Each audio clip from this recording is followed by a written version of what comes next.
ಸದಸ್ಯರಾಗಿ ಆಯ್ಕೆಯಾದ ರಘು ಕೌಟಿಲ್ಯಗೆ ಅಭಿನಂದನೆಯನ್ನ ಸಲ್ಲಿಸಲಾಯಿತು. ಸಂಸದ ಯದುವೀರ್ ಸೇರಿದಂತೆ ಮೈಸೂರಿನ ಬಿಜೆಪಿ ನಾಯಕರು ಸನ್ಮಾನ ಮಾಡಿದರು. ಪರಿಷತ್ ಸದಸ್ಯರಾಗಿ ಆಯ್ಕೆಯಾದ ರಘು ಕೌಟಿಲ್ಯ ಅವರು ಸನ್ಮಾನದ ನಂತರ ಅಡ್ಡ ಮತದಾನದ ಬಗ್ಗೆ ರಘು ಕೌಟಿಲ್ಯ ಬೇಸರ ವ್ಯಕ್ತಪಡಿಸಿದ್ದಾರೆ. ಅಡ್ಡ ಮತದಾನ ಗಂಭೀರವಾಗಿ ಪರಿಗಣಿಸಿ ಸತ್ಯ ಶೋಧನಾ ಸಮಿತಿಯನ್ನ ಪಕ್ಷ ರಚಿಸಿದೆ. ಉಪ್ಪು ತಿಂದವರು ನೀರು ಕುಡಿಲೇಬೇಕು. ಕಾಂಗ್ರೆಸ್ ಇಲ್ಲಿ ಕುದುರೆ ವ್ಯಾಪಾರ ಮಾಡಿದೆ.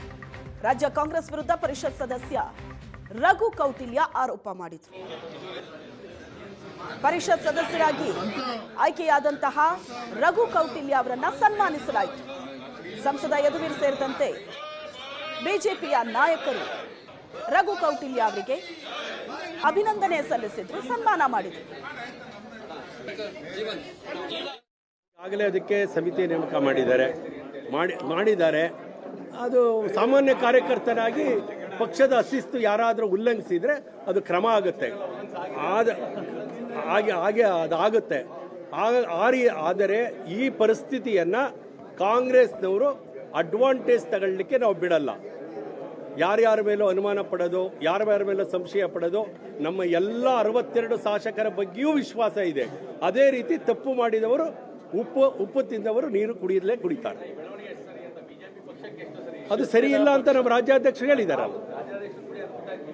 ಹೌದು, ಕಾರ್ಯಕರ್ತನಾಗಿ ಸರಿಗಿಲ್ಲ ಅಂತದ್ದರಾದ್ರೆ ಯಾರೇ ತಪ್ಪು ಮಾಡಿದ್ರು ಅದಕ್ಕೆ. ಮೈಸೂರಿನ ಬಿಜೆಪಿ ನಾಯಕರು ಸನ್ಮಾನ ಮಾಡಿದರು. ಪರಿಷತ್ ಸದಸ್ಯರಾಗಿ ಆಯ್ಕೆಯಾದ ರಘು ಕೌಟಿಲ್ಯ ಅವರು ಸನ್ಮಾನದ ನಂತರ ಅಡ್ಡ ಮತದಾನದ ಬಗ್ಗೆ ರಘು ಕೌಟಿಲ್ಯ ಬೇಸರ ವ್ಯಕ್ತಪಡಿಸಿದ್ದಾರೆ. ಅಡ್ಡ ಮತದಾನ ಗಂಭೀರವಾಗಿ ಪರಿಗಣಿಸಿ ಸತ್ಯ ಶೋಧನಾ ಸಮಿತಿಯನ್ನ ಪಕ್ಷ ರಚಿಸಿದೆ. ಉಪ್ಪು ತಿಂದವರು ನೀರು ಕುಡಿಲೇಬೇಕು. ಕಾಂಗ್ರೆಸ್ ಇಲ್ಲಿ ಕುದುರೆ ವ್ಯಾಪಾರ ಮಾಡಿದೆ. ರಾಜ್ಯ ಕಾಂಗ್ರೆಸ್ ವಿರುದ್ಧ ಪರಿಷತ್ ಸದಸ್ಯ ರಘು ಕೌಟಿಲ್ಯ ಆರೋಪ ಮಾಡಿದರು. ಪರಿಷತ್ ಸದಸ್ಯರಾಗಿ ಆಯ್ಕೆಯಾದಂತಹ ರಘು ಕೌಟಿಲ್ಯ ಅವರನ್ನ ಸನ್ಮಾನಿಸಲಾಯಿತು. ಸಂಸದ ಯದುವೀರ್ ಸೇರಿದಂತೆ ಬಿಜೆಪಿಯ ನಾಯಕರು ರಘು ಕೌಟಿಲ್ಯ ಅವರಿಗೆ ಅಭಿನಂದನೆ ಸಲ್ಲಿಸಿದ್ರು, ಸನ್ಮಾನ ಮಾಡಿದರು. ಆಗಲೇ ಅದಕ್ಕೆ ಸಮಿತಿ ನೇಮಕ ಮಾಡಿದ್ದಾರೆ. ಅದು ಸಾಮಾನ್ಯ ಕಾರ್ಯಕರ್ತನಾಗಿ ಪಕ್ಷದ ಶಿಸ್ತು ಯಾರಾದರೂ ಉಲ್ಲಂಘಿಸಿದ್ರೆ ಅದು ಕ್ರಮ ಆಗುತ್ತೆ. ಅದಾಗುತ್ತೆ. ಆದರೆ ಈ ಪರಿಸ್ಥಿತಿಯನ್ನ ಕಾಂಗ್ರೆಸ್ನವರು ಅಡ್ವಾಂಟೇಜ್ ತಗೊಳ್ಳಿಕ್ಕೆ ನಾವು ಬಿಡಲ್ಲ. ಯಾರ್ಯಾರ ಮೇಲೂ ಅನುಮಾನ ಪಡೋದು, ಯಾರ್ಯಾರ ಮೇಲೂ ಸಂಶಯ ಪಡೋದು, ನಮ್ಮ ಎಲ್ಲ 62 ಶಾಸಕರ ಬಗ್ಗೆಯೂ ವಿಶ್ವಾಸ ಇದೆ.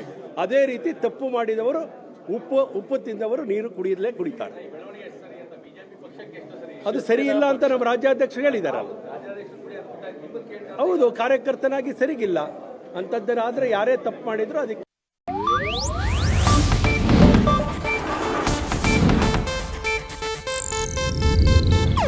ಇದು ಏಷ್ಯಾನೆಟ್ ನ್ಯೂಸ್ ನೆಟ್ವರ್ಕ್ ಪ್ರಸ್ತುತಿ.